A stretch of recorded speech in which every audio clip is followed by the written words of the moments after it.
Good morning. It's such a beautiful day today. I thought we could have a stroll around the garden with a little bit of musical accompaniment.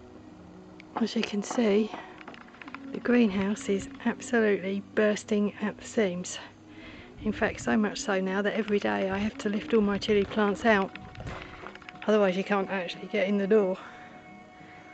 It's all gone a little bit mad. Here's the girls. They're currently enjoying a few dodgy strawberries that I picked. They do like a strawberry. There's one still there. And down there, just sat in the shade out of the way, is everything I've just picked. Ready to go into the kitchen for lunch and dinner today.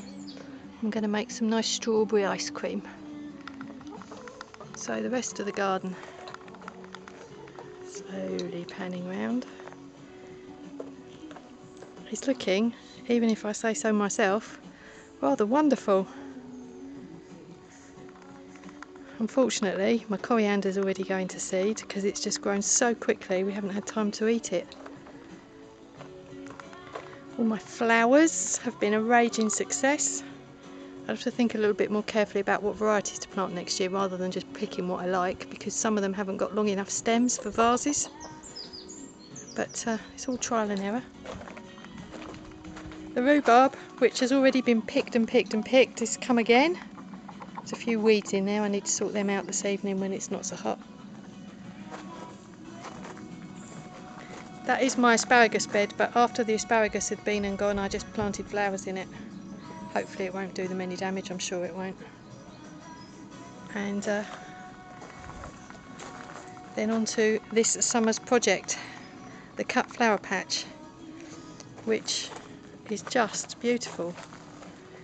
Although it is very much a case of read the packet, because I seem to have planted far too many plants for the space available and they're all starting to crowd one another out, but I'm cutting them as quickly as I can to give them all some space. There is a row of asters down there, which are my favourite flower of all time, I must say, and they are beautiful, but they've been completely crowded out by the Gadisha, which are stubbornly refusing to flower, although they're starting to look a lot closer than they were. And when the absolute triumph have been the sweet peas.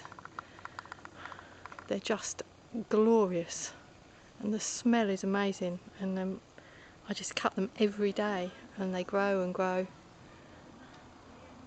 Wonderful. Potatoes, no sign of blight at all this year. The Duke of Yorks are the rather sad looking dead ones in the front, which I've started to dig, and all the other varieties behind are Sarpo, blight resistant, and so far so good. Coming around this side, another triumph.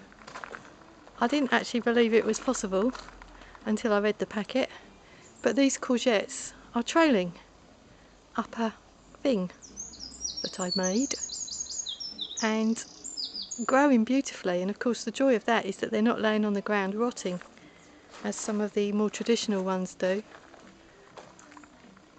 Thoroughly enjoying their ramble. My lettuce, apart from the odd nettle and dandelion, are growing beautifully, along with a few rogues from last year. Now, I planted cos in what is now the flower bed last year, and it obviously blew some seeds this way because there's a few cos growing in there, which is a bonus. All of the radishes have been picked and restarted, as have the spring onions. My bee-friendly, can't say it, begins with a PH, Phacelia maybe, have been very successful. They've always got visitors, as you can see at the moment. Somebody visiting. In fact, loads of people visiting. They're everywhere. Sprouts doing their thing. Cabbages also doing their thing. Very, very minor slug damage. Nothing much. I've been using the nematodes, which are due again next week. Another sprinkle of them. Give me another 6 weeks free. And then the squash bed. God knows what I'm going to do with all of these. But there you go. Vegetable spaghetti, pumpkins, butternut squash and a few more courgettes at the back. And then over there my peas with some beans mixed in as well. Not grown very well. I think they're out of range of the sprinkler and they're not getting enough water. So note to self, don't plant peas in this bed again. And then over here, running away like mad, are the nasturtium, which are protecting everything nicely. More beans. And then leeks, growing beautifully. And what are they? Oh, shallots, which look like they're just about ready to come up. I might pull one out tomorrow and see what happens. Oh, sorry if I made you feel sick there, turning it round. So, oh, got a visitor. So looking at it from this end, another sea of green.